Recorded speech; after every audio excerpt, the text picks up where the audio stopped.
Il y a de nombreux indices de l'existence de Dieu.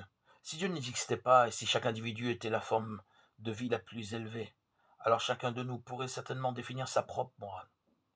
Toutefois, si Dieu existe, c'est à lui qu'il incombe de définir les règles de la morale et pas à nous. La Bible nous apprend non seulement que Dieu existe, mais aussi qu'il nous a créés à son image.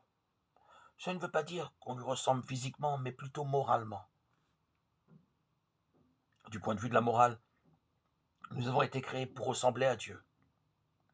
Par exemple, Dieu nous a dit de ne pas tuer, non pour donner juste une règle arbitraire, mais parce qu'il est le dispensateur de la vie et qu'il ne prendrait jamais la vie d'un innocent. De même, Dieu est la vérité, il attend donc de nous que nous soyons honnêtes et sincères. Étant donné que Dieu est l'essence de l'amour, chaque fois que nous agissons en égoïste, au lieu d'agir par amour, nous manquons l'objectif d'être moralement à son image. Faillir à refléter l'image morale de Dieu est ce que la Bible appelle le péché. De plus, elle nous montre comme il est merveilleux d'être créé à l'image de Dieu, mais aussi que tous sont péchés et sont privés de la gloire de Dieu. Épître aux Romains 3, 23. Par sa parole, Dieu nous révèle comment il est, et en conséquence, comment nous devrions être. L'expression sans doute la plus connue de la morale de Dieu nous est donnée dans une liste communément appelée les 10 commandements.